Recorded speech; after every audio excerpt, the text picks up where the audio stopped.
The mainstream media has often failed to cover key issues during Donald Trump's presidency. But one area that stands out is his cognitive decline.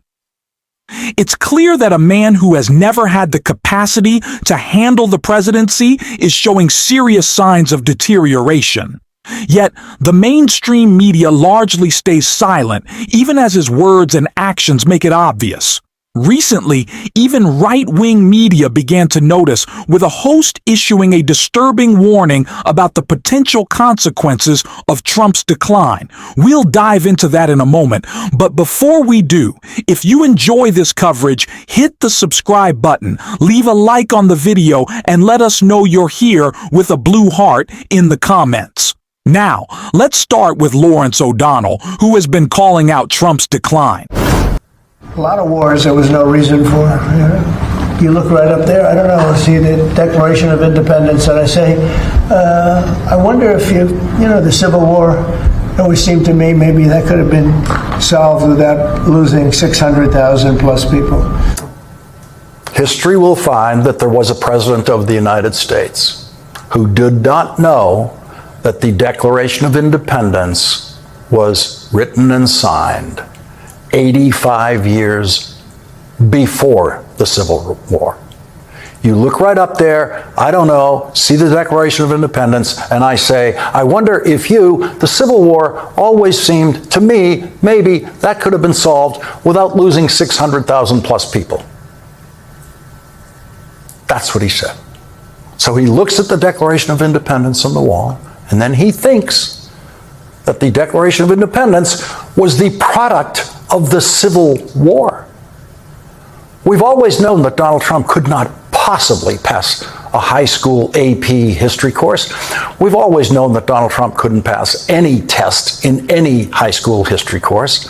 But now we know that he couldn't possibly have passed any history test in my third grade at St. Brendan's Elementary School in Boston, in Dorchester.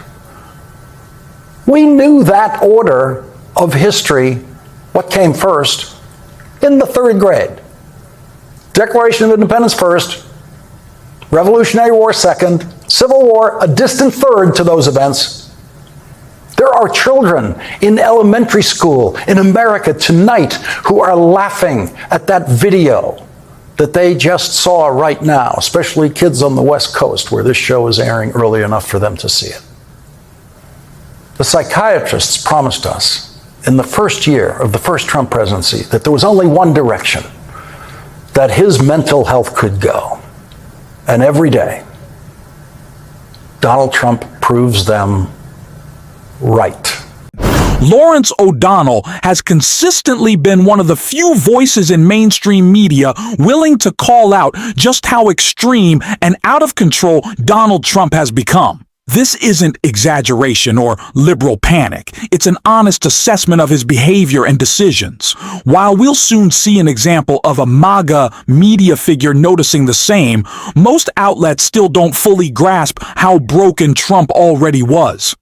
That reality was recently highlighted when Jessica Tarloff discussed the actions of Gavin Newsom, shedding further light on just how serious the situation has become. Listen, I get it. Some people might not like how Gavin Newsom is talking. You might not find his posts funny. It is absolutely working. His fundraising numbers for this just came out. 6.2 million from this week, 200,000 individual donors, and we have been having a problem in activating these donors. Do you want him to be there? You're nominating? Is he the guy? I don't know. He's going to have to be in the primary with everyone else. Because he has no achievements. He is eating up the attention right now. He is on every single high-rated show. Jesse's talking. Nobody who votes like you likes him, but every Democrat that I've spoken to has said, finally, someone is fighting for us. Now, I thought it was important to play that clip because it just goes to show that MAGA at this point is so bought into the cult that they don't understand that what Trump does is absurd and embarrassing unless they see it outside their tribe. Of course, Governor Newsom is trolling Donald Trump, But they see it as embarrassing because they can't imagine a politician speaking like that unless it's their God King, who they just praise no matter what. Which is why it was so surprising to actually see a member of MAGA media call out Donald Trump's health scandal.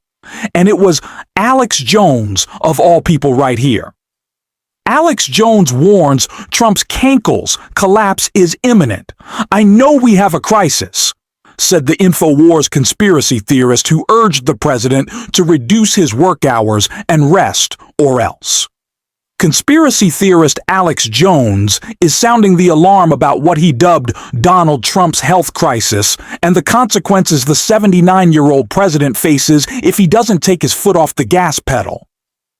The InfoWars host pleaded Wednesday, the day after Trump's comments about heaven intensified concerns about his condition, that if the people around him could just get him to take off one day a week, if he could just go play golf and watch movies, which he already does, he could have some fun and he deserves it.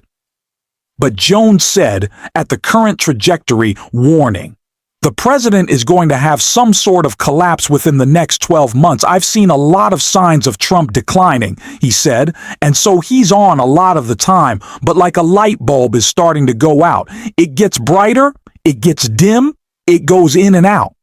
Jones also pointed to the president's chronic venous insufficiency, which isn't linked to cognitive abilities, but does cause blood circulation issues and, in Trump's case, swollen cankles. That's not a good sign for the heart and the rest of the body because the rest of him, he's lost weight. He's not just that fat anymore.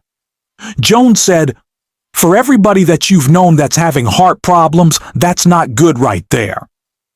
Okay? And they're getting bigger and bigger, referring to his cankles. Even Alex Jones has pointed out that Donald Trump is clearly showing signs of decline. Now, Jones isn't exactly the most reliable source for mental health assessments, but the fact that he noticed something is telling. Clips show Trump stumbling up and down the red carpet, overly excited while cheering on Putin. It's clear he's out of control. Despite this, it seems that among all Democrats, very few are calling out Trump's weakness and instability. Gavin Newsom, however, is one of the rare figures willing to highlight just how pathetic and unsteady Trump has become. He's a broken man, and he's trying to break this country. That's for sure. There's no question about that. That said, let's take a step back because what you said is just it's so critically important. And that's referring to you, Skadden Arps. That's referring to you, Paul Weiss. That's referring to you, Brown University. That's referring to you, Columbia University. And yes, I hope you're listening, Harvard. 50 plus 52, $3 billion in endowment. What the hell is the point of an endowment if you cannot stand up for the cultivation of individual or independent thought? Because that's what this is all about. He is literally trying to shut down institutions across the spectrum, and that includes the media, ABC, that includes the media, CBS, that includes private companies, some of the wealthiest in the world, NVIDIA, 15%, selling out 10% to the dear leader, Intel.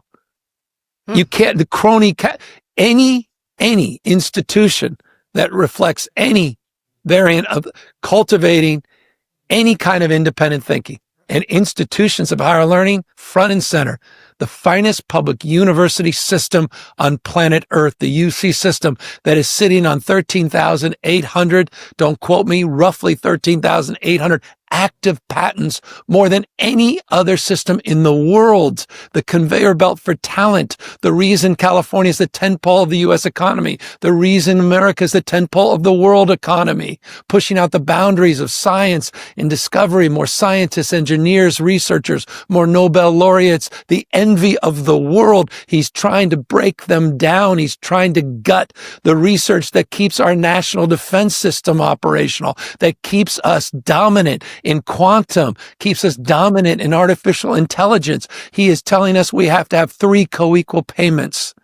and we have to submit to an oversight agreement. $1 billion fine to UCLA, one of the finest institutions of higher learning on the planet. It will not happen as long as I'm governor. I'm on the UC Regents. We will stand tall. We will fight back. We are not these Ivy League schools, and we are not these law firms, and we sure as hell aren't these media companies that are selling out for short-termers. I care too much about you and your kids and your grandkids. I care less about situational values. I care about sustainable values in every way, shape, or form. We will stand up to those enduring values. UCLA will fight back, and we will win. It may take a while, but we will win. Donald Trump is weak, unstable, and out of control. This isn't just about erratic tweets. His decisions have real consequences.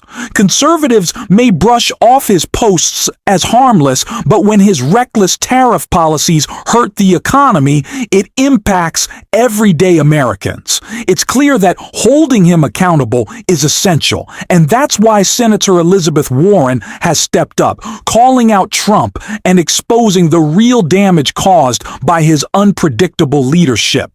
Instead, the president is trying to effectuate a kind of authoritarian takeover of the Fed, to browbeat, bully, and possibly get rid of Jerome Powell, and now is trying to chase out the only black woman to ever serve on the Fed Board of Governors, Lisa Cook. They have concocted what appears to be a farcically, facially preposterous mortgage fraud accusation that they've just ginned up, clearly because they just want to take her seat. And they are trying to do the thing that has been tried in many countries successfully, which is the kind of authoritarian leader takes over the central bank and prints money and lies about the stats. Yep. But that's Donald Trump's move everywhere. He wants everyone in government, everyone in power, everyone in the country to bow down to Donald Trump. He wants control over the Fed. And then when prices go up, as they are, he wants to be able to blame the Fed. And he also wants to be able to control all those numbers so that he can say, no, everything is great. Here are the numbers. Remember just last week, when he fires the head of the Bureau of Labor Statistics because he doesn't like the jobs numbers. That's Donald Trump's approach to all of it. Bend down to Donald Trump. Donald Trump will then tell everyone what reality is. Look, that's what authoritarians do. But in a democracy, we don't have to put up with that. We have our voices, we have our votes. California's standing up. I'm going to Minnesota because Minnesota's full of fighters. And I'm going to Nebraska because I think Nebraska's ready to get in this fight big time. And that's what we got to do all over this country. 2026 could be pretty exciting.